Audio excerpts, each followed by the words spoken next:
about the wide receivers, some breaking news from today. But before we jump into that, introductions. My name's Clay Hodges. You can follow me on Twitter, not Duck Hodges, goingfor2.com. I was joined as always by my co-host Eric. How are you doing tonight? Doing good. I'm excited to talk a little. It's probably one of my favorite spots to evaluate and to stack up on my team in the Dynasty game. So it should be a fun show. Like Clay said, we're both contributors at goingfor2.com, so you can find all our work listed there. Or if you want to see the stupid ideas that come out of my brain, you can follow me at FantasyNav on Twitter. All right, well, let's jump into it. And before we get into the breaking news or our dynasty rankings for the wide receivers, we always try to lead it off with kind of a Dynasty 101 where we talk, because since our listeners, they could vary from beginners to experts.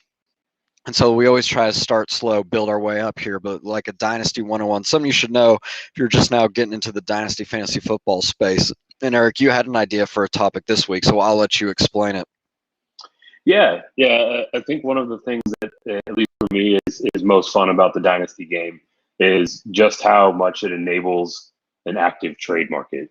So what I wanted to talk about in our 101 segment today is really just how to gauge the market as a whole and how to identify players that might be on the uptick and good candidates for you to sell, and players that might be going a little under the radar and maybe you can scoop up at a discount, right?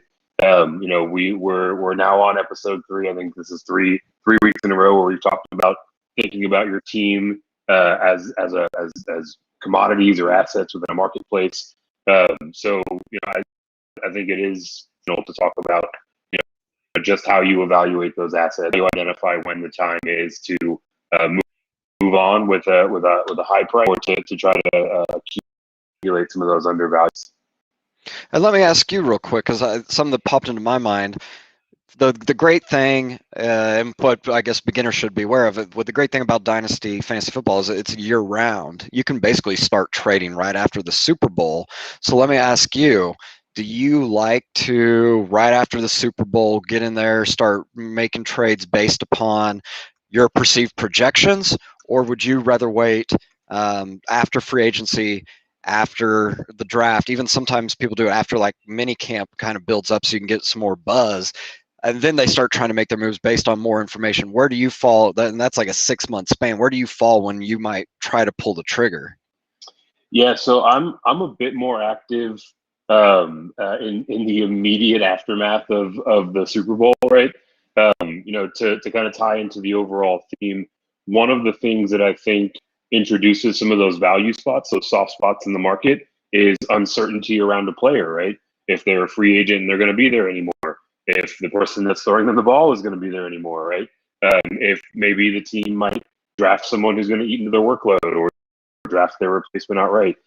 For me, the further away we are from free agency, from the draft itself, the more uncertainty there is in that picture and the more primed that market is to take advantage of. The downside of that is you are also operating with less information. You are taking a bit more of a risk, but if you trust your research, if you trust the places and the resources that you go to facilitate that research, do your analysis, then you can actually find a ton of really good deals right when the Super Bowl is over, season is wrapped up. Yeah, and I don't think there's a right or wrong way, but I would just say I would try to be as consistent and have some conviction if you're doing it up front, and don't beat yourself up if you're making trades that then in hindsight look like they're pretty bad because you jumped the gun before a draft. Like I think I said in the first episode, what I like to do is I'd like to make a lot of trades during the year. So I'm not just evaluating one and kicking myself. I try to look at it as a whole. But the more you can project, the more you can look at stats or data. I think it can help you by leaning earlier. Just have the courage, have the balls to do that, and we'll get to. That's a segue. A good jump the gun. We'll get into that here in a minute. But I think just getting in there early on and doing it with conviction. The problem I always run into is that some of your league mates, they are a little apprehensive at that point as well. So I think from another standpoint, I think you can get them. I think the hot stove heats up right after free agency and the 2 weeks before the draft. That's when they start reading all the rookie reports, all the buzz, where they should be slotted. And that's when I think those draft picks, maybe you want to trade for an established veteran, I think that's when they yield the most value. Yeah, yeah, I would definitely agree, right? Kind of like the 2 to 4 weeks leading up to the draft, i.e., right about meow. That's where the point where your upcoming rookie draft picks are going to have arguably their highest market value. And your point is spot on, Clay, right? Like that's really the point in time where your league as a whole is going to be far more active. So I think to facilitate a successful deal in that window of time, it's much more about how you engage with and how you gauge the other members of your league, managers in your league, and really get a feel for how they evaluate players in particular. The time period kind of leading up to that following the Super Bowl is really much more about trying to take advantage of those soft spots where maybe there's some uncertainty and your league mate just wants to remove that risk from their roster, right? So if you're thinking about the number of transactions you make as a portfolio, the more of those that you stack up, the more on the long run you're going to find yourself on the right side of those deals. Yeah, and one thing I also like to do, or I think it's always good to try to be active with communications with your league mates, even if you don't know them. I'm trying to set up like a group me or just a mass text message if they want to give out their cell phone, just to keep communications open. So I always think blindly dropping someone on the trade block to try to get some action or traction going with trades doesn't always work out that way. People then start lowballing you, thinking you're just trying to dump somebody just because you listed them. No, just want to start exploring it. So I like to have those either group texts, or then I can message the owners one-on-one and just say, hey, I see you have a need at wide receiver. I need somebody at quarterback. You have three. Would you be willing to move? I think that at least starts greasing it so you don't get bombarded with silly offers. Yeah. A cold drop onto a trade block definitely invites some of those lowball offers. I'll do it from time to time, and really more as a gauge, right? I just want to see if I put a particular player out there, how many people raise their hands, even if they're sending me shit offers. I kind of want to understand who my potential buyer. I've also been known to catch a wild hair and just literally put my entire team on the trade block, and see who I can spark a conversation with. But ultimately, if you're talking about quickly getting to meaningful offers, it's definitely much more effective to have that direct line of communication and to talk to them kind of how you would want to be speaking. You want to be spoken to. Think about how Right. they're trying to manage their roster and how you guys might be good trade partners together. So anything else you wanted to leave the people with just kind of this topic? Yeah, I guess some of my pro tips for gauging the market. Just about all of the different league platforms and tools out there have some sort of trending or search or viewed metric whenever you go into your player pools tab. So that's a really good way to get an understanding of where the majority of the eyeballs are kind of out in the space. So anytime that I'm trying to see if maybe I have an asset that I can move off of for a bit of a premium, I'll always go and check in the view or in that trending tab. And if all of the leagues on Sleeper or Yahoo or whatever are also, doing their research player, that's usually a good indicator that you probably can get a bit of a premium. On the other side, I'll go in there and I'll search for the guy buy low and confirm that they are in fact way down that list. The less buzz in the market, if you there is about a particular player, the higher the likelihood you can kind of sneak in and get them at a pretty decent value. So definitely one of the areas where I find myself, using as a check to make my gauge of a player as high or low is is accurate or not. Right. And one thing I forgot to mention off the hop is if you guys have any questions, feel free to drop them in the chat. We'll either answer them as we see them or we will save them towards the end for question and answer. But I think let's jump before we jump into the rankings, which most people are probably trying to see. There's some action today. The bombs were dropped a month before the NFL draft. I did not expect this Friday afternoon to be like this. Let's kind of jump into that. And what I'm alluding to, Eric, is the 49ers trading up with the Miami Dolphins to get the third pick. The Dolphins moving back to 12, I believe. Along with that, the 49ers giving, I think, up a third round this year. And then the big thing, obviously, is 2 first-rounders in next year's draft and the draft after that. So a huge haul for Miami. Then they trade up. They trade their 12th pick to the Eagles for the 6th pick, give up the 12th pick, obviously. And then I think there's another pick swap in like the third round. Then the Eagles get one of their first-round picks next year. And I don't think they specified if it's theirs or the Niners. We'll see. That's crazy. There's a lot going on today. So I just summed it up, but we'll probably be doing a show right before the draft on we'll probably do like kind of a mock draft or ideal landing spots for these rookies. So we don't really need to talk about perhaps the draft or what we think the dominoes are falling, but just right off the bat, Eric, what do you think for the 49ers and also for the Dolphins? Yeah, it was 2 transactions, technically speaking, but as I was watching it unfold, it really cast a light on so many different pictures of the league, right?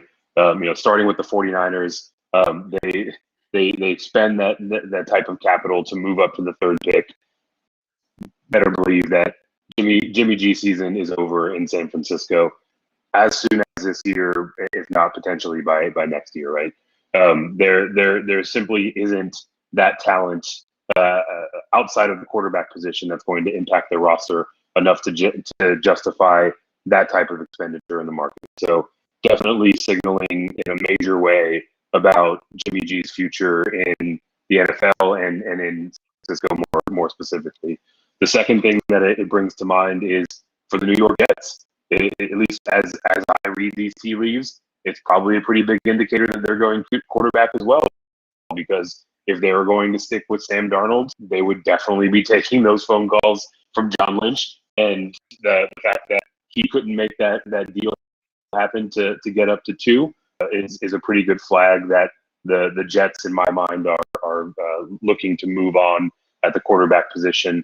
And then lastly, for all of you Eagle fans out there, them moving back, it really erases the likelihood of them drafting a quarterback in the top half of the first round to come in and compete with Jalen Hurts. So, it really solidifies a number of pictures and specifically pictures across the league. And then to add or insult to my injury, I think this now makes 4 first-round picks that the Miami Dolphins have turned their trade to my low leagues of Larry Tunsil into. So anytime that they're transacting, I have to look at it through the lens of what this would have been had we not taken on Tunsil, or what they've turned Tunsil into. So that one definitely is just another reason to hang my head as a Texans fan. And the lot to unpack there. I think the first thing I'll address is your second point, which was that it signals that the Jets are going to take a quarterback at 2. We can assume it's Wilson, but I think to the third point, the Eagles moving back. I read a report. I think the Rappaport came out and said that the Eagles actually were calling about the third pick, but didn't pull the trigger because they wanted Zach Wilson. And so it further signals the Jets have, like you said, I've not been taking calls for 2, but said we have our guy, and everyone around the league thinks it's going to be Zach Wilson. So I said we wouldn't go into it too much, so I won't go there, but I honestly think the top 5, there would be 4 QBs taken. and it could honestly be just one through four. It just depends on what the Falcons do. I think there's going to be a lot of trades. It's going to get crazy, but I love the trade for the Dolphins. I know it hurts you to hear that, but yeah, they've just made an art out of this rebuild, just continuing to trade back, collect assets, and they just keep doing that every year. And the way this draft is shaping up, and they move back into the top six, but they're going to get an elite offensive weapon if that's the way they want to go, or the best defensive player on the board. But they could take the number one tight end, which I don't think they would do, but they could take their pick of the best receiver, or it's even feasible that they get their best tackle, which I think they would go for. I think that's what they're thinking with this. Obviously, they like a couple players based on already making that trade, but yeah, they're in a really good spot, and that's kind of, to me, a Godfather offer, getting 2 first-round picks in the next few years for this. There was rumors the Texans were going to trade Watson for like kind of like the same haul, but you'd also throw in Tua. So I know you're taking a chance, uh, you know, giving up this, I'm thinking about the Niners, but back to the Dolphins. I mean, this was kind of like the same package that you would need.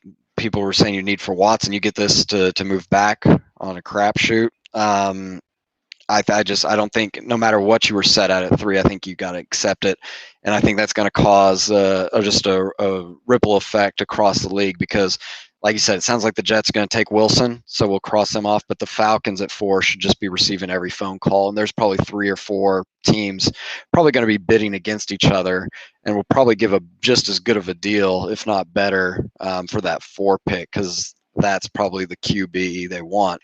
For the other side, for the Niners, I mean, I think it could work out for both teams, but I mean, they're really hanging their hat on. I don't know. Rumors is it's Lance. I'm surprised it's not Fields, but they really just sold out to get this pick, and it's really going to define the legacy of Lynch and their head coach, really, but mostly Lynch. If it works out for him, he's a legend. He's already done great things there.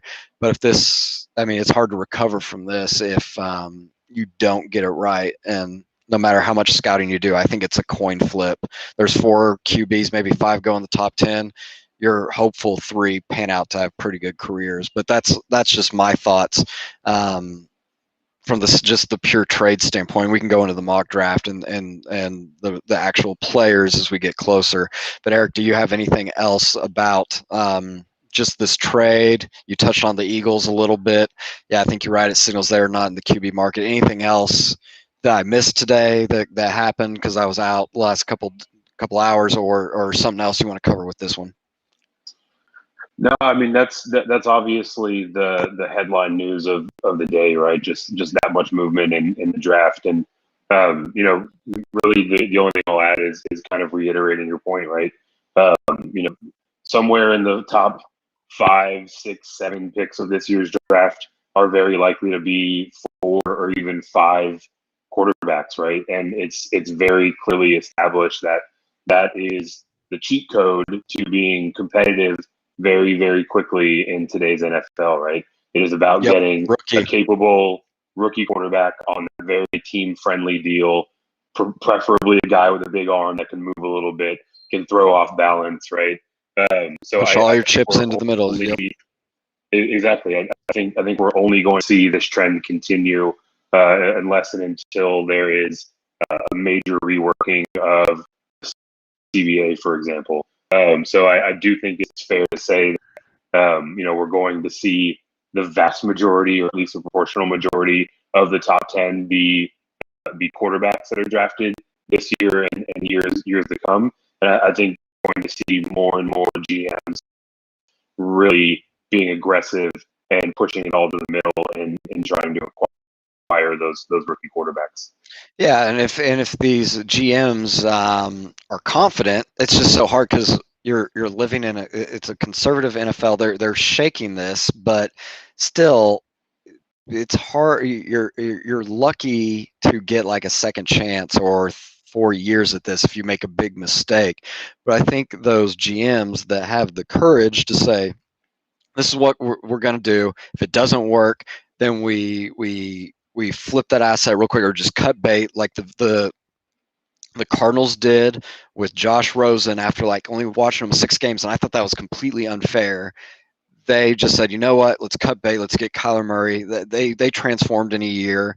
The Redskins got rid of Haskins after a year and a half, basically less than 16 games of film on him, just said, nope, we're starting over. Now, they didn't draft anyone. They just got older with Ryan Fitzpatrick, but I commend them for just saying, we're not going to let this guy, flail around for 2-3 seasons and just make us horrible like a Sam Darnold or someone, for instance, maybe a Daniel Jones.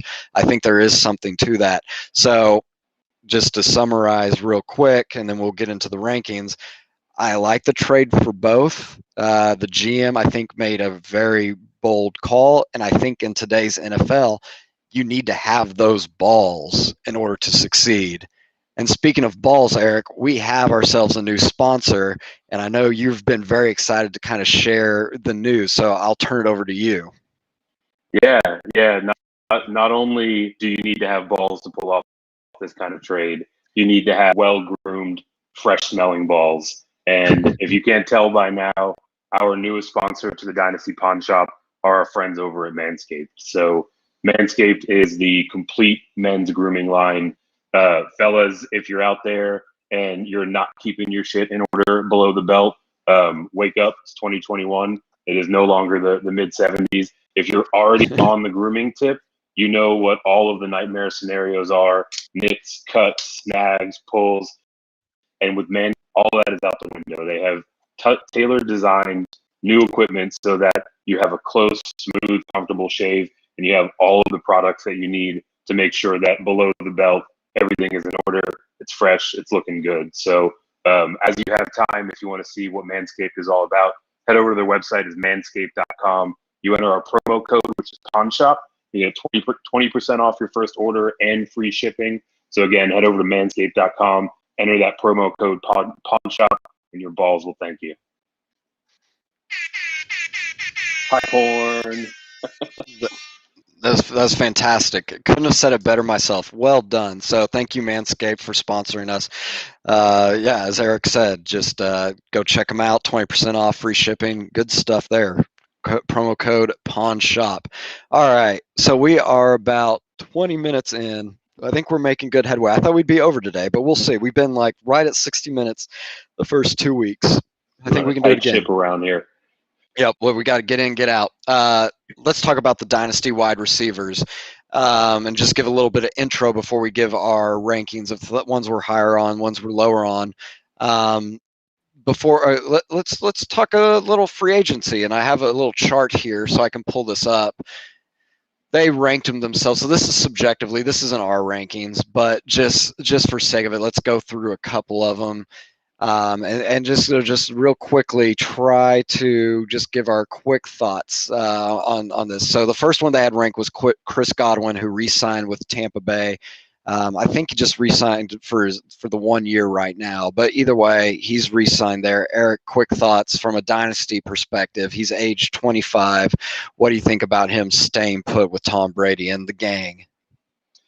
Yeah, I like it a lot. And this is one of those moves where had he gone to a different team, there would be a ticker tape parade, right? Everyone would be acting like they won the Super Bowl. So, a lot of times teams holding on to their talent swept under the rug, but definitely like Godwin staying there in Tampa Bay in what has proved to be a pretty potent offense and a situation where he hit it off pretty quickly with Tom Brady. So definitely love the talent. Love that he's staying in the system that he knows, and with the greatest of all time throwing the ball to him. One thing I will add, I agree. I think this is a good situation.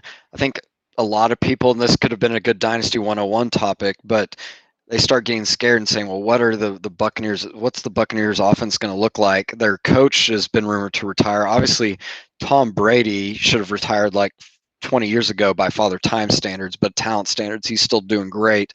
I would not worry too much about that and not try to project Tom Brady only has 1 year left. He might have 2, 3. He's proven us wrong. He's the exception to the rule. So don't worry too much about what this team could look like in the future. I think you see he's slotted right where he is, a very, very promising young wide receiver. Keep him slotted valued very high, and just worry about it. Maybe they draft their replacement this year, and he turns out to be a great QB, and he learns under Tom Brady, the GOAT. So you don't ever know. But I think short term and long term should be quite coveted.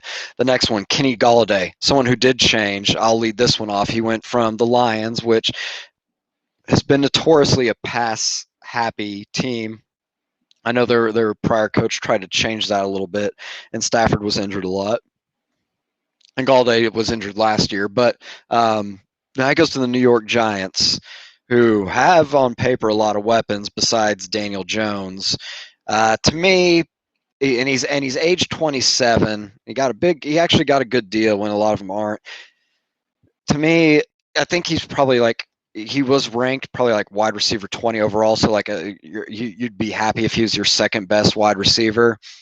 I think he's probably a more high upside wide receiver 3, just a slight downgrade, I would say. He's going to a worse situation, and I'm not a Daniel Jones believer. I think we covered that in the first episode. I think I was hating on him while you were maybe trying to buy him up. But once again, going back to what I said about Godwin, I'm trying not to overthink it and over project like what could happen. They could easily cut bait and sign a Matthew Fitzpatrick or something like that who can sling the ball in a year. I'm going to more look at Galladay's talent. I think he has it if he can stay healthy. So the signing is a slight downgrade, but nothing too drastic. If people are going to shy away from him, I'd be happy. If he was my third wide receiver, I'd be doing cartwheels. I mean, he's that talented. Eric, what are your thoughts?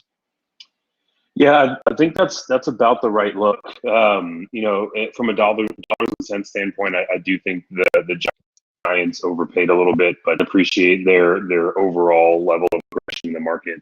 The thing for me with Kenny Golladay is really looking at the circumstance more than anything. Daniel Jones, whether he's there for a year or 2 years, is certainly a downgrade from Matt Stafford, at least in terms of throwing ability. That offense is far more prone to running the ball than the offense he was in Detroit, and they simply have more capable mouths to feed. Right, Banger with the tight end spot. They've got Saquon Barkley if he can ever stay healthy. They've got a receiver core of far more capable dudes than Marvin Jones and Quintez Cephas, right? So overall, I think his situation actually has taken a bit of a step back in my mind. But to the point earlier, market, everybody loves a player that goes to a new team, right? Grass is always greener on the other side. So if you have Kenny Golladay now, I think this is the opportunity to sell him at his peak value and maybe get a little bit younger or find him in a little bit better situation. Perhaps I would counterpoint that. Just the standpoint is people will try to lowball you and be like, "Oh, Kenny's gone to a worse quarterback. He was hurt last year. He can't value him as the 24th, the best wide receiver." No, I'll value him at the 36 or something. That's the kind of BS I'm expecting. But I think the difference there is an incoming trade versus, to your point earlier, approaching someone like a trade partner, right? Yeah, I have Kenny in a league, and I've been offering him up, and people every time are just like, "No, he's not that good. He's going to go to a new team. Like, he's not worth anything." And I'm like, "I'll just hold on to him then. I think he is." But let's get the third one on this list. I think we can move by really quick, unless you object when I say Allen Robinson has been franchise tagged. He signed his 1-year tender. He's staying with the Bears. RIP, because he's with Andy Dalton. He's really good. He's done it this whole career with these crappy QBs. I think he's status quo. You like him.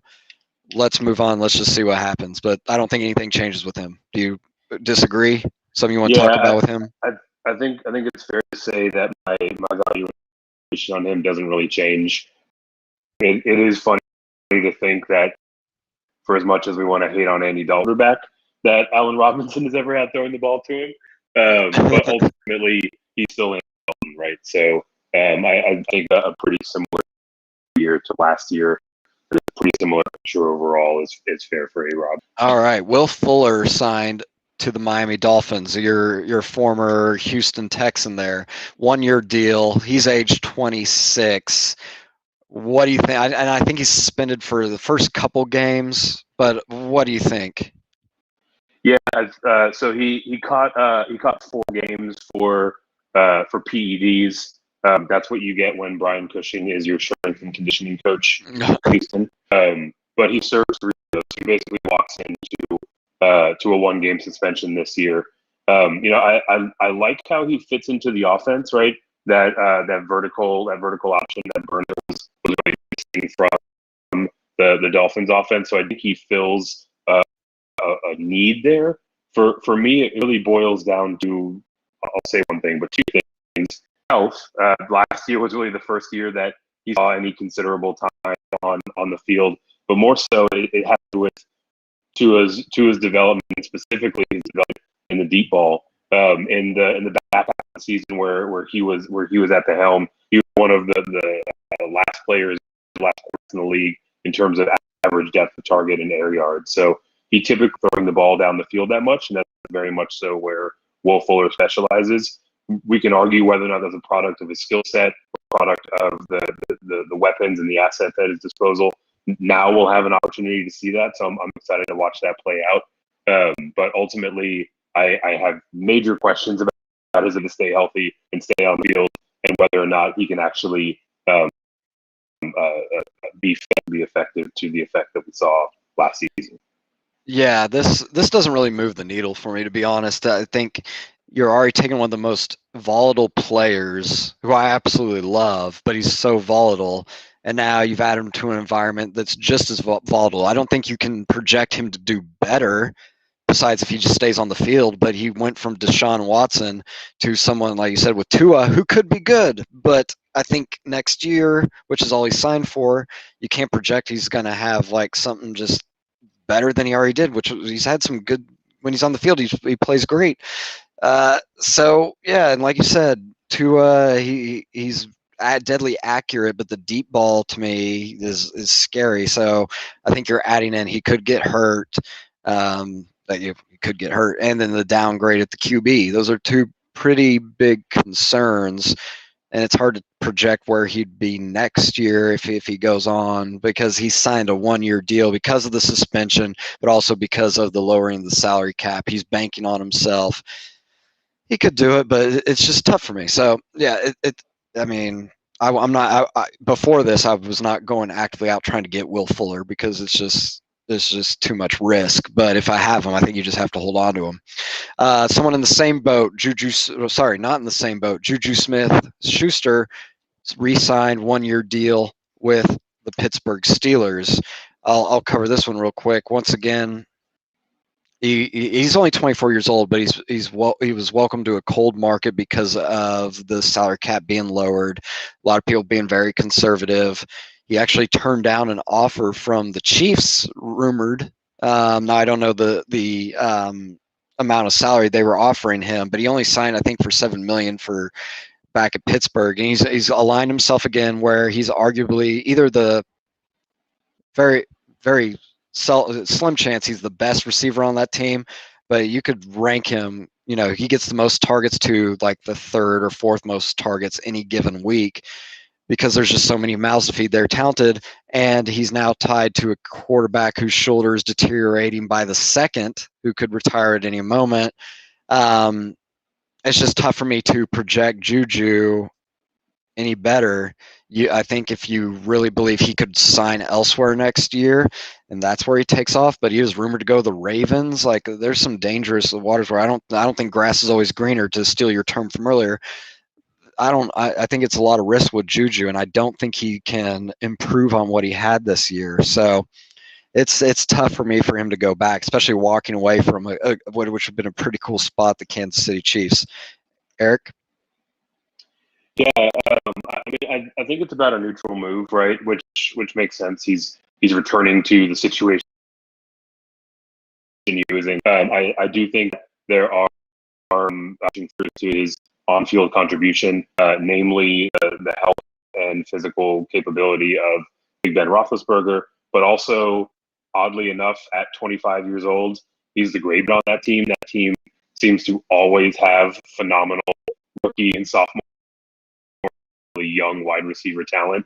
So we'll see both Deontay Johnson and Chase Claypool take steps forward respectively this year, and so that stands to eat into his workload.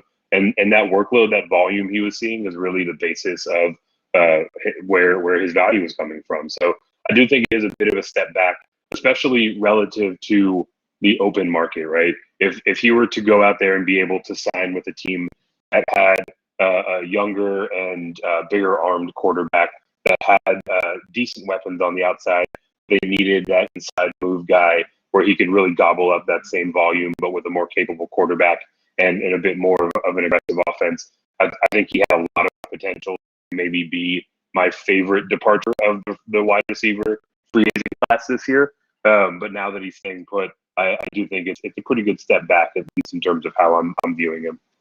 Yeah, and the next couple, we're not just going to go through every single one here, but I think the last two, and then we'll maybe go to like the top unsigned one you're curious about. Let's talk about, and these are their rankings. Let's go with Corey Davis first. He went from the Titans to the Jets. He's only 26. Does this move the needle for you, Eric? I mean, I don't know. I don't really want to spend too much time talking about Corey Davis, to be honest. Yeah, I want to be careful not to incite the wrath of Corey Davis truthers. I'll be the first to take the L that I've been wrong, or at least I was wrong on my evaluation of him last year. He definitely outperformed what I had him pinned for. We have reason to believe that the Jets are going to be upgrading their quarterback position. So I do think it's fair to say that whomever they take it to is arguably a bit of a step forward from a talent perspective than Ryan Tannehill. There are quite a number of mouths there in New York as well. I'm a big fan of Denzel myself. So I do think that he steps up potentially to be the number one as opposed to the two in Tennessee. I do think that he upgrades the quarterback position. So I still am not a Corey Davis truther, but I'll certainly have him ranked ahead of where I did last year. I think that his arrow is pointing up, but with a relatively kind of limited or capped ceiling. I feel like the Jets do this every freaking year. They sign like this premium priced skill position players, whether it's Le'Veon, some reason it was Brashard Perriman last year. Like I don't know. I guess it's obvious. It's pretty clear that Zach Wilson will be the QB, so things could change. But if it somehow is still Sam Darnold, dear God, we've gone through this every year for like the last 3 years. It's just going to be mediocre. Like you said, I agree. Mims should be the one.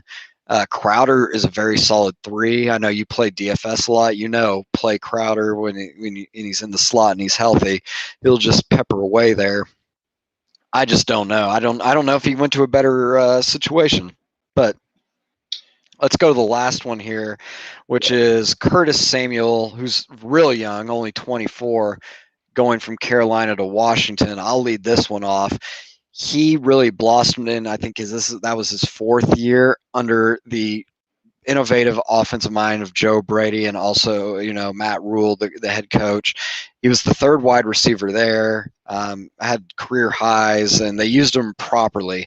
He signed with the goddamn team who has the fucking coach, the fucking offensive coordinator, who had him the first 3 years, and they didn't do jack shit with him. Curtis Samuel, the hype train's been on him since he was a rookie, and he signed with the fucking team, the coaches that were just handcuffing him before.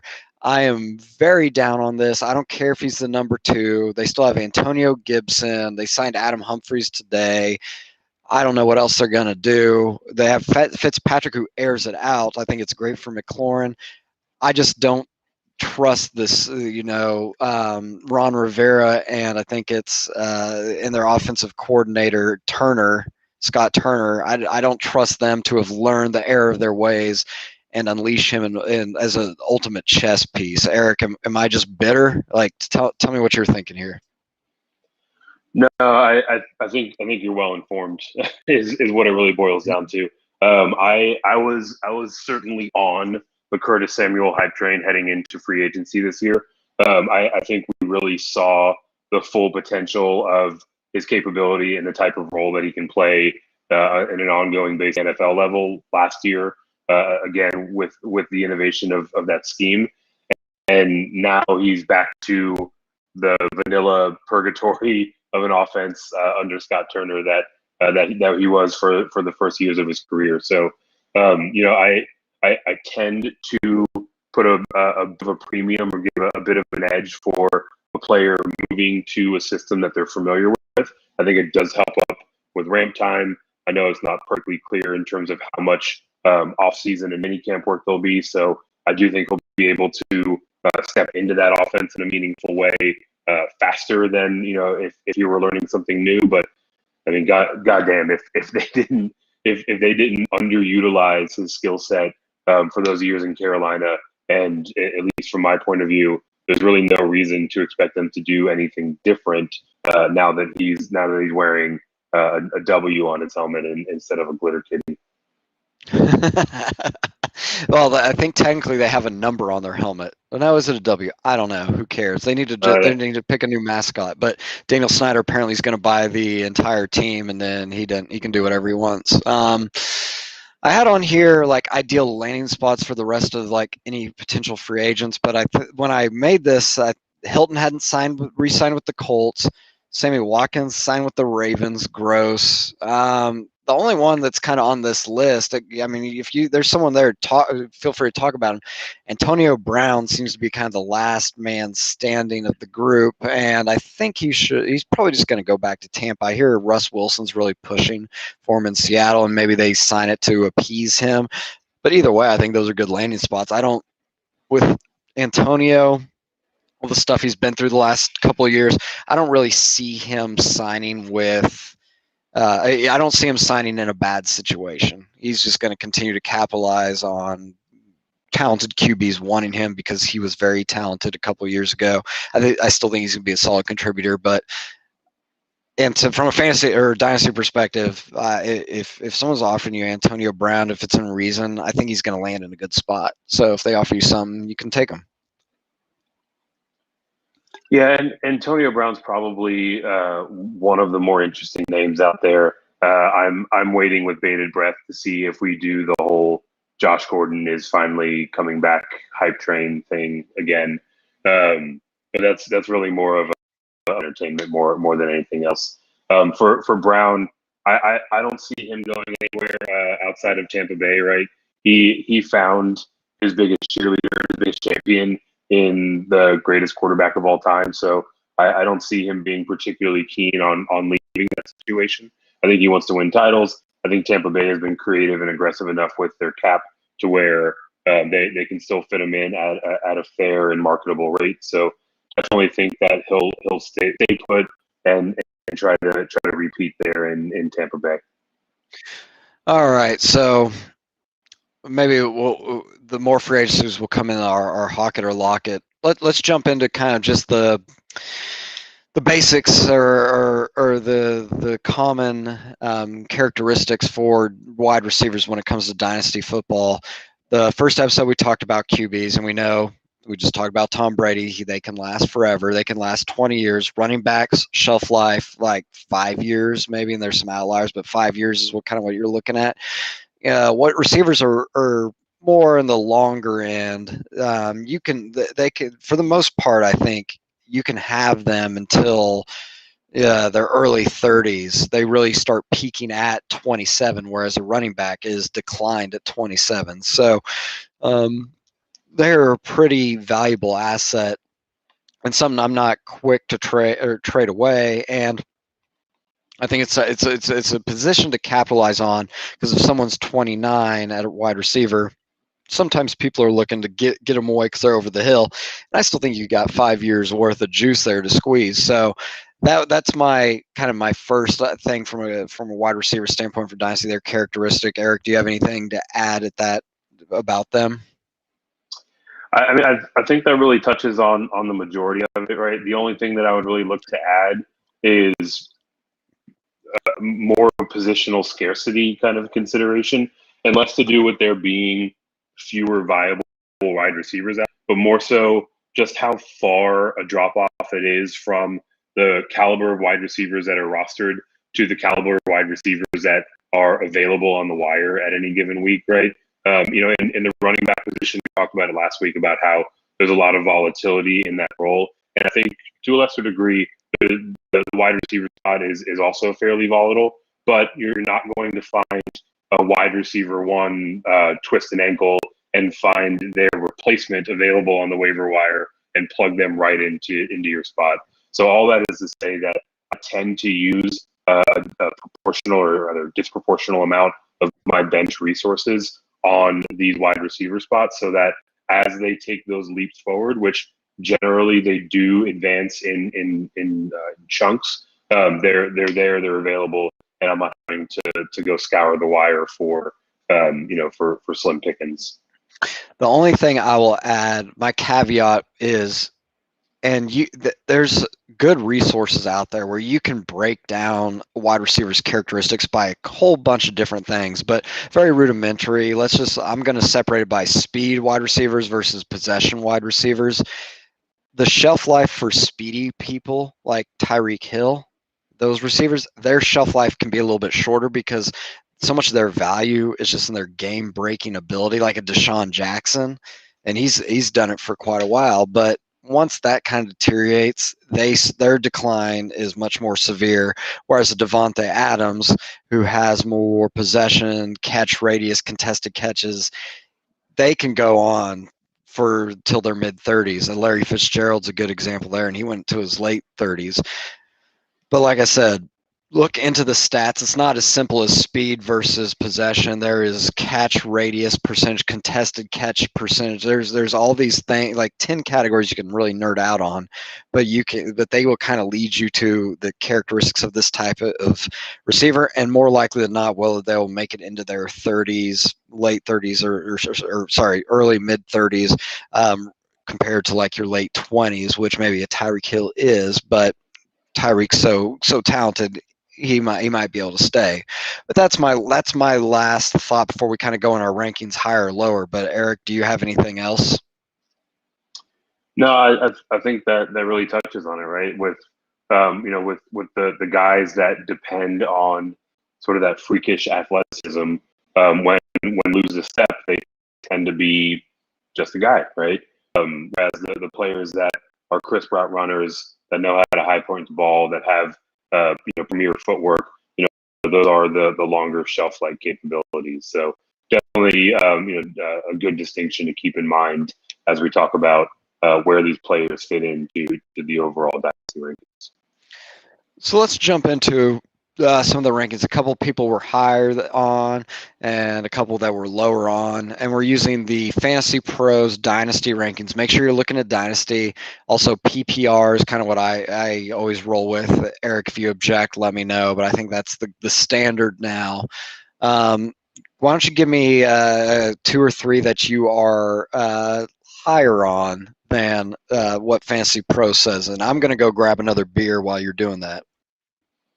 Oh man, is this the time where I get to take the wheel and we get to talk about take the wheel? I think we're going to go over 60. Take it away. I think we're going to go over 60 minutes this time, so I'm going to go reload. I'm still going to hear you, but by all means, go for it. Man, finally we can have some alone time. All right, Clay guy. So I guess it really depends on how nitpicky we want to be with regard to these rankings. For me, I have almost everybody in the top 10, but in a different order.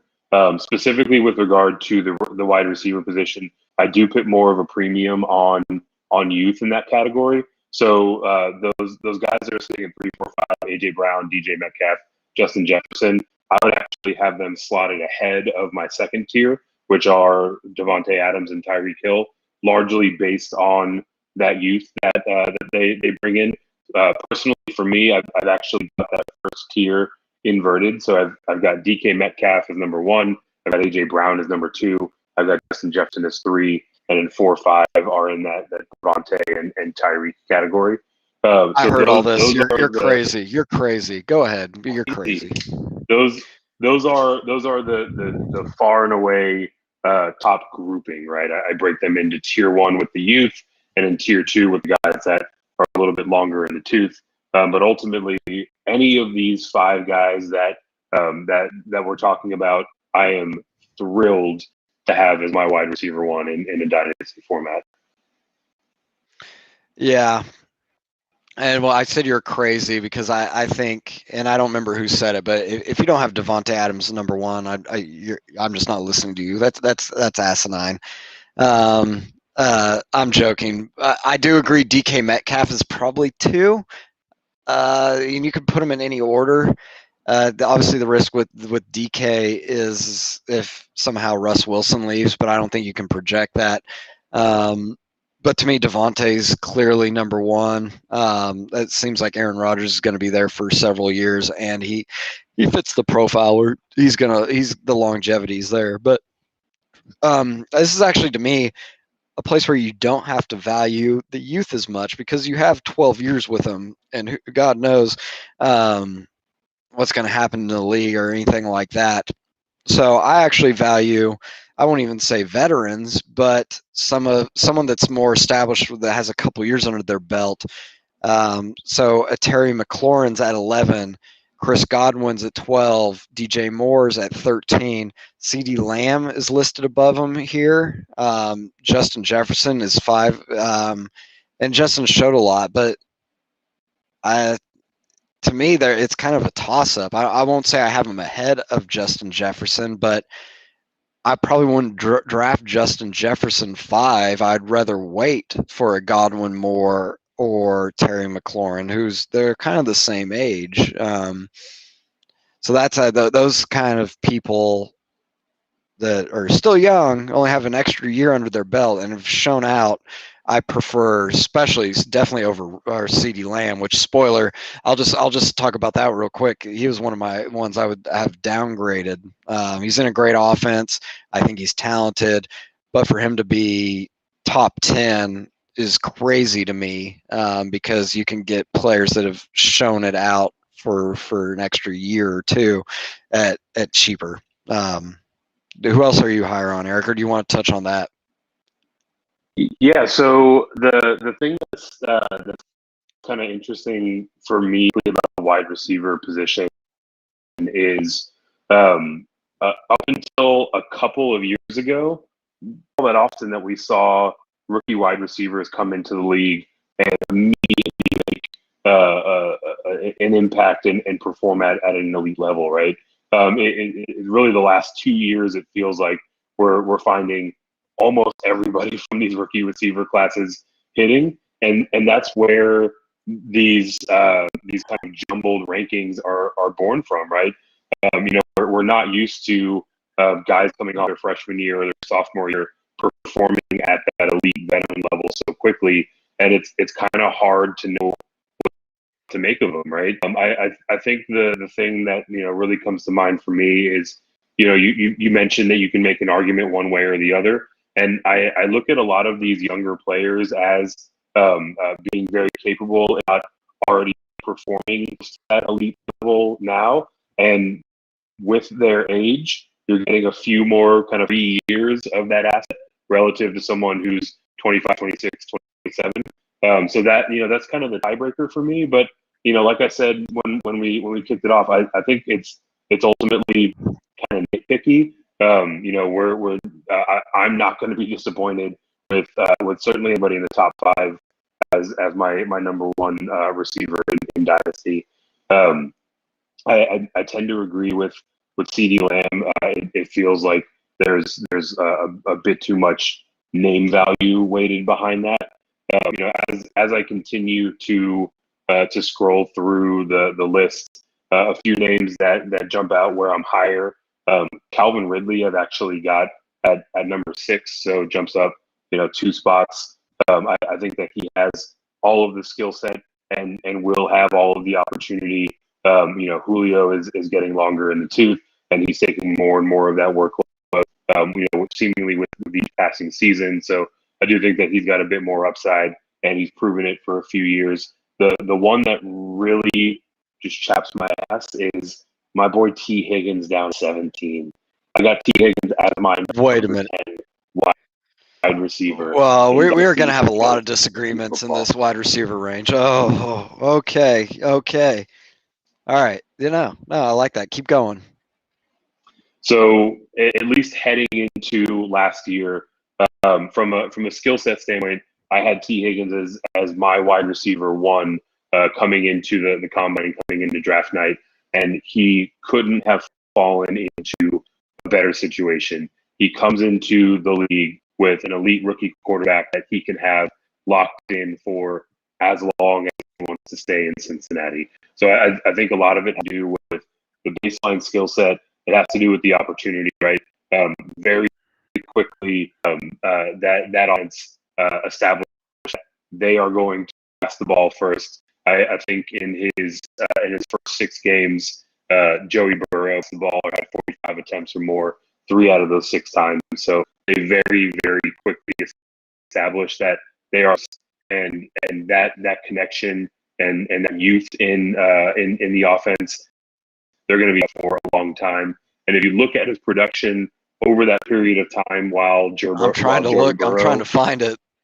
yeah. So he finished at around 1,000 yards. I think he had 6 touchdowns on the season. But if you take that window of time where he started playing, he didn't play the first week of the year, and then it was mid-November where Burrow got hurt. If you extrapolate that window of games over the course of the full season, he's right around 1,300 yards and 10 touchdowns. That's a And good if rookie he put year. those numbers up, I think he is much higher than 17. I think he's probably closer to how people think of Justin Jefferson, and wrongly so in our estimation, of CeeDee Lamb. I think that he falls into that market space numbers that he put on board. So I'm personally a lot higher on Higgins. You made a valid point, so I'll stop hating there. It's tough because I didn't realize he had 900 yards and 6 touchdowns. That's pretty good for a rookie. And like you said, half of it was with like third string QBs. Yeah, my hesitation. Yeah. So my only hesitation was they're sitting at a spot. I think they're fifth. They're drafting fifth. They could pair. I just assume they're pairing Joe Burrow up with either Kyle Pitts or Jamar Chase, his college buddy. And obviously Justin Jefferson skews what we should expect from a rookie wide receiver. So I like what you said, but to me, T. Higgins, there could be a lot of mouths to feed very quickly. I think I like what their offense is doing. I want to invest in them, but I'm just not sure T. Higgins has shown he'll be that one right wide receiver. Boyd is going to still command a lot of stuff out of the slot, and I'm projecting here, but I assume they're getting another skill player to pair with Burrow. I don't know if it's going to leap that far to pay off a 17 price tag. I could be wrong. They could go offensive tackle. They need a tackle. If they get a tackle, then I'm very bullish on what you're saying here. So at first blush, I mean, if I'm trying to go out and get T. Higgins, I'm not paying the 17th best wide receiver price for him. I don't know if I can get him for much less, but to me, that's why I kind of was taken aback. That guy, it was someone I was just like, I'd rather have a Golladay or a couple that I was thinking of to have higher. Cooper Kupp, Robert Woods, now paired with Matthew Stafford. I know Woods is a little bit older, but I'm very high on Cooper. He's ranked 23rd. Robert Woods is ranked 25th. I'd rather have them over like a Cortland Sutton, who's ranked 21st, a Deontay Johnson, who's in a big split. We don't know who their next QB would be. Kenny Golladay has those uncertainties we talked about earlier. Mike Evans, we don't know. T was at 17. That's kind of where I had Cooper, was like 15th to 17th, something around those lines. So those were two I was higher on. Do you have any thoughts on those Rams wide receivers, or am I just too much in love with this idea that Stafford can just change everything? No, I think it's perfectly fair to expect that offense to take a step forward, right? Goff had that one season where where his coach, where Sean McVay was whispering into his ear up until the second that he snapped the ball, and he performed pretty well. But after very clearly, and it is absolutely the case where even being a bit older, Matt Stafford is a far more capable distributor of the ball than Jared Goff was. So I do expect Cooper Kupp, Robert Wheat take a step forward in their new circumstance. The thing that's tricky for me, really from kind of the wide receiver 2.5 kind of range, right? Sort of like the 20 to 40 range in this rankings. This blockers has so much to do with how your team is structured overall, right? There are a ton of guys that if you're in that 2 to 3 year window where you're competitive for a championship, you should be stacking up these guys, and they are going to carry far more value for you than they would for someone that is closer to a rebuild, right? So I think as we get into kind of that wide receiver 2-3 turn, a lot of it really does depend on just where your team is in the competitive mix. Specifically for Cooper Kupp, I actually think that in practical terms, in talking to people in the dynasty leagues that I'm in, I think he's actually rated a little bit lower, just kind of his general market sentiment. But for me, he is one of those foundational players where he is so safe, right? Like we put such a premium on consistency and on floor because there are so many variables and unknowns and risks that we're taking on in our evaluation, in how we compile our team, in how we put together a trade, where you can have a guy like Cooper Kupp and you know what you're going to get out of him at minimum week in and week out. That always carries a huge premium in mind. So I think that 23 feels about right for him. But from what I can tell, from people in the industry, in the leagues that I'm in, I don't think that he's generally viewed at that highly as we see on the Fantasy Pros list. Do you have anyone higher you want to touch on? I have a couple lower, but didn't want to completely transition if you have something on your mind.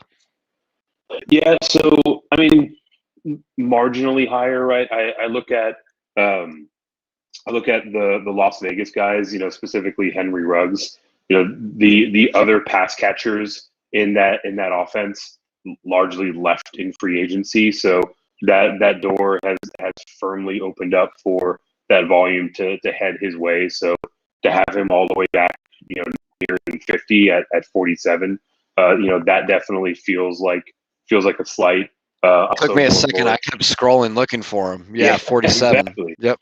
There he is. I'm definitely more bullish on Michael Pittman in this offense for another year, and with a more capable, arguably, Carson Wentz coming in. So I would have him kind of into the mid 30s range, which is about where I'd have Ruggs actually a little bit closer to kind of the low to mid 30s. So those two, kind of creeping towards 50, definitely jump out as areas where I'm higher than this consensus ranking. So transitioning to lower, a couple that I was also looking at here. The Jacksonville wide receivers, DJ Shark, who's at 28, and Laviska Shenault, who's at 37. 37 is way too high for Laviska. He didn't show much. I know we're all of a sudden trying to marry him to an elite offense once they get their franchise QB in. But Shark, they just signed what's his name? The Detroit wide receiver. He's in there. I think they got both of them, right? They got Marvin Jones. They got Marvin. Jamal Agnew. Oh God. Yeah, everyone from Detroit jumped down the alarm to Jacksonville. Yeah, but Marvin Jones, I mean, his skills are deteriorating, but he's still going to eat up targets. And one of the classic things for a draft early on, you draft the QB, then basically in the second round, we saw last year, you draft the wide receiver like the Colts did, or like the Bengals did, or you do it with like a left tackle or something like that to protect it. But you invest in that QB asset and then you build around it pretty early on.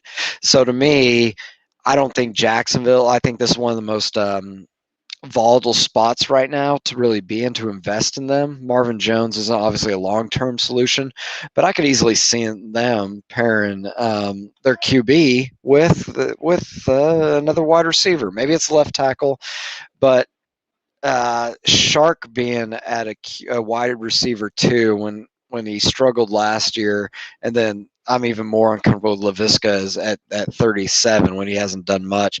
I think it's very volatile right now, and those two I would be cautious, especially let's see with Shark, like you talked about Julio earlier. I'd rather Tyler Boyd, Odell Beckham. I've been much higher on Tyler Lockett. You're taking a lot of risk with Shark, and then Chenault. We've kind of already talked. You'd have to draft him as your wide receiver 3, basically back in wide receiver 3, which I don't know if I'm ready to do. Yeah, it's tricky because for me, these Jacksonville receivers are where they are, largely to do with the broader uncertainty of just how the pecking order is going to shake out, right? Which is in direct contrast with sort of their set of circumstances, right? I don't know if you'll find anybody outside of the Minshew household who's going to argue that they are not heading to a better quarterback position than they were last year with Gardner Minshew as their starting quarterback, at least. So I do think that sort of the Jacksonville passing game is on an upward swing. But in terms of determining, where these players fit in with each other, with Marvin Jones and Philip Dorsett and Agnew coming in, with them potentially drafting another receiver, there's just a lot of uncertainty around that pecking order. So it's hard for me to leave known quantities like Boyd, like Deebo Samuel, like Adam Thielen, even by the wayside for these guys that might have top 15, top 20 upside, but also might very quickly find themselves third, fourth, fifth on the depth chart and not contributing in a meaningful way. So I'm definitely avoiding those two players specifically based on where they're ranked. Despite how much I really am bullish on the talent, it's hard to get a clean look at how they're actually going to participate and contribute on the field. So let's talk a little bit about some wide receivers. They're still left standing. We have them ranked. I think they're probably the most volatile, or makes me the most nervous before the draft. Whether their situation dictates, and I got a couple in mind here, and some breaking news that happened today. I've been very nervous on Hollywood Brown. I was worried that they would invest some draft capital early in a wide receiver, and they're the type of offense that they can only sustain one pass catcher, and they already have Mark Andrews. So Marquise Brown was someone I was very, very nervous about. And then they signed Sammy Watkins, which doesn't move the needle enough for me, but he's going to be there to take enough away. I still think they're in the market to draft a wide receiver early. So Marquise Brown at 36, I think he's one of the most volatile people, whether you want to take that risk. Maybe they don't draft someone, you get them at a discount, or someone you're trying to get rid of kind of quickly here. And then on the other flip side, someone that I'm excited about that, but could tank very quickly. I was very high on the Josh Reynolds signing to the Tennessee Titans as their number 2 wide receiver. He's been with the Rams as their number 3/number 4 because they had Van Jefferson, but they also had Higbee, Everett. So he was low on the pecking order, but he produced in limited time. He's going to a run offense, but he's now the number 2. They lost Jonnu, so they don't have that same tight end. So it's either Anthony Ferkster or Josh Reynolds who should really step up, and I really was a fan of that spot. But I do think they could potentially draft someone that could tank him pretty quickly. And kind of along the same lines, Mecole Hardman and Demarcus Robinson have dodged the bullet so far in Kansas City. The rumor has been they were going to sign Juju. They were going to sign T.Y. Hilton, I think. There's a couple others they're rumored to try to just get to put a Band-Aid over to be the number 2. Right now, Mecole and Demarcus, I like a lot. They've survived, but they could easily fall victim to a late first round pick or a second round pick wide receiver, and then their value is in the shitter. So is there anyone else that you're thinking about, Eric, that their stock could sway very quickly based on something that happens between now and the draft? Yeah, I mean, you can make an argument that with what I was saying earlier about how over the last few years we've seen rookie receivers contribute in a meaningful way, in a way that we hadn't seen previously. So with that, I mean, if any team is investing, early draft capital and bringing in a wide receiver, obviously it stands to impact the wide receivers who are already there. Specifically to your point about the Kansas City guys, I can't really see them, investing really heavily, at least in kind of the top tier of the wide receiver class this year, just based on what we saw last year, right? There were a number of times where Tyreek Hill was out, where Simmons was out, and Robinson and Hardman plugged in and performed admirably. So they decided to let Watkins go to free agency because they were very happy with arguably their basis of the two best, or rather the best pass catching duo in the league with Hill and with Kelsey, but with those two kind of as interchangeable parts to fill in for Watkins coming out the door. I do think that Kansas City is pretty happy with those assets, and I would be surprised if they go wide receiver early in the draft this year. Is there anyone else you want to touch on that you're lower on, or do you want to move it to Hockett or Lockett?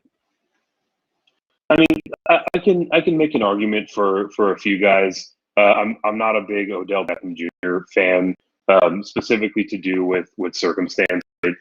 That offense is centered around the rim, so I just don't think that he's going to carry the upside that we all know from his days back in. Weren't you pretty high on Baker Mayfield two weeks ago? I guess a month ago. Yeah, so high relative to what I could get him for, right? People had him out there, ranked as the 22nd, 25th quarterback. So happy to pay that price tag for him. I do think he is a nice, consistent QB2. But when you're talking about the 30th, the 31st ranked wide receiver on the board, a guy that's getting a little bit older in what is arguably the most run heavy, the second most run heavy offense in the league. Those are situations that I look to avoid. Gallup down at 30. Basically, he and CeeDee Lamb are just kind of waiting or banking for an injury. So to invest heavily for someone that has to have things fall a certain way to really deliver a return on that investment are things that I try to avoid as well. I'll share something funny with you here. So you can see a Griffey jersey behind me. I have a Mike Tyson punch out picture right there. But I won this about a year ago. I'll bring it back over here. The reason I'm high on Odell Beckham is I somehow won the signed football helmet by Odell. So I need him to stay on the Browns because everyone always is like, why the hell do you have a Browns helmet in your office? That's where all my sports memorabilia is behind this computer here, and it's hard to explain, but I want it. I'm proud of it, and he needs to just stay there and do good for my collectible. But let's I digress. So we're probably going to be a 90-minute show today, but we'll start wrapping it up. Hockett or Lockett, buy, sell, keep. And I think we've talked about a lot of this. So I'm trying to kind of scan it and just look at people we haven't really talked about and what you can do. If you have anyone buy, sell, keep, feel free to jump in. It's so I can kick it off with the buy. We mentioned him by name earlier. But in the context of the light of a different receiver, I'm buying Denzel Mims, ranked there at 49. I do You think that love he your has. Jets receivers. Go ahead. I mean, really, I love value is what it boils down to. I do think that he has the skill set to be the top tier there in New York, and it is clear in my estimation that he is due for a quarterback upgrade. So to get someone at essentially a wide receiver 5 price tag, who could potentially step into a wide receiver 1 with a top flight quarterback, a baby. I think he's 21, 22 years old. I'm happy to acquire him for that wide receiver 5 price. I'm trying to do a search here. Let's see here. Okay, I'm buying Deebo Samuel. He's listed at 33. He's behind Brandon Ayuk, and this is probably a little bit old, or not old. It's probably not. Let's see when it was updated. March 24th, so 2 days ago. I would buy Ayuk or Deebo, but I'd rather have Deebo right now. They're both young. Why is Ayuk ranked at 22 and Deebo's at 33? Besides the injury risk, but they're about to get a new QB. I think you're buying both of them. I think the hype, it's going to be tough to get them at this price, but just where we're looking at these rankings, yeah, Deebo is a screaming value. I'd rather have him at 22 than Ayuk. Yeah, I think he's a good one to target to get on the cheap. If you can do it, I don't think you can do it. I think everyone's going to already figure this out and be like, oh yeah, they're getting the next great QB. You're gonna have to pay a premium for it, so you might have Yeah, to keep them. that's the thing about the marketplace point, right? If you were out there trying to pick up Debo shares yesterday, 2 you're getting days them for ago. less. Yeah, you're getting them for less than you are now that San Francisco has gone out and made this splash, right? So, And as an aside, I hate when people have to explain a position to me. Like if I make an offer for Debo, I'm just seeing if the owner's sleeping. But if they have to come back and start telling me, well, they're going to draft Justin Fields or Trey Lance and they're going to be a great young QB, like don't explain your logic to me. I don't care. If you don't want to trade them, don't trade them. But don't start telling me, especially at the other end, where like I'm only like Kenny Golladay, I'm only offering you, he's the 30th best wide receiver because he's going to do this and he's going from Daniel Jones. You don't have to explain it to me. Just shut up and just decline it and counter it if you want. But I don't need you with your silly positions trying to mansplain to me what the heck's going on. But let's see. So we got we're who are buying, selling. I actually had T. Higgins here for this for everything you were pitching. That's why I was leaning back earlier. 17. He's ranked as a wide receiver number 2. I don't think he merits that yet. I think they could add another skill position person. I won't beat a dead horse with the things we've already talked about, but he is valued at his ceiling, I think. And I'm just not I'm gonna sell that if someone really values him that way. Who are you selling? yeah. So the biggest guys that I had circled for sell are a lot of the guys that we already talked about, right? CD Lamb ranked as number 10. If you can get him at price, get that return rather, have to do it. I do think that there's a bit of a market out there for Golladay. Again, I don't want to kind of rehash things that we've already covered. The really the player that I'll bring up as we're talking about sells is to illustrate a broader point, and that's our guy Deontay Johnson at number 20.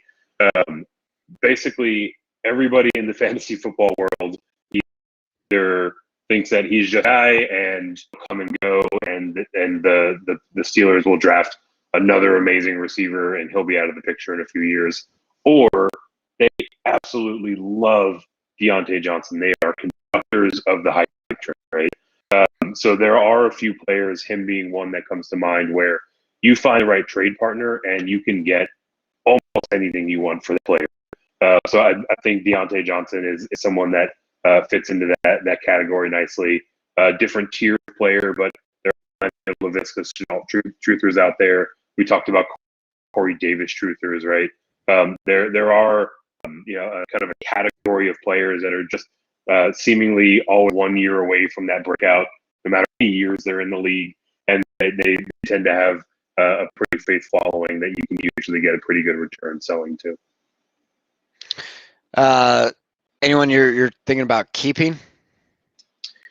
Yeah, so most of the keep guys kind of fall into that wide receiver turn for me. Keenan Allen, Amari Cooper, guys that have been doing it for a few years and have been contributing in a significant way, but they're also getting a little bit longer in the tooth. So, I have shown this bias as we talk through our rankings today. Youth does carry a big, so I think it's hard to get fair value or equitable value even for guys that have performed well but are getting a little bit closer to 30. So those are the types of players that ultimately I'm looking to hold unless and until I'm in a rebuild and I'm trying to squeeze every last drop value out of someone who needs one more piece for a title run. But in kind of typical circumstances, those Keenan Allen, Amari Cooper types are the ones I find it hard to get a good return, so I usually hold on to. Yeah, I actually had them marked as well. Just anytime you start getting someone 27, 28 range, I just don't think you're going to get value. People are going to try to start mansplaining to you why they shouldn't be that high, and I'm just not going to listen to that bullshit. I think they still got plenty of good years ahead of them. So those are the types I'm just hanging on. And you can have your T. Higgins, who you think can produce for 12 years. I'll have my my Keenan Allen, who could produce for another 6. But all right, that's it. Hawk it or lock it. We're kind of wrapping it up here. Let's see. I don't think we have many Q&As. You guys dropped the ball this week. Hurt our feelings. So let's kind of just put into the close. Eric, any parting thoughts? Tweet of the week? Anything funny you want to share, or do we just want to wrap this up? Man, I'll my parting thoughts. I'll be the good soldier, the company man, and just reiterate our excitement around our sponsorship with Manscaped. So just for good measure, I'll say balls again because it's kind of fun. But for anyone who's trying to get the hookup on Manscaped, head over to manscaped.com, enter promo code PawnShop. You get 20% off your first order. You get free shipping, and you get your junk in order. So head over to manscaped.com, promo code PawnShop. Perfect. Well, in 2 weeks, we'll be back with the tight ends, which will be another fun position, a little bit more nuanced. There's some big free agency moves we'll touch on and some draft things that will change. But yeah, they all went to New England. Yeah, they all. Spoiler alert, you ruined it. But thank you, Eric. You can check him out on Twitter at FantasyNav. Check me out, Twitter, not Duck Hodges. Always look for us on goingfor2.com. But once again, thank you all. Hope you had fun tonight. Cheers, guys. Take care. See you.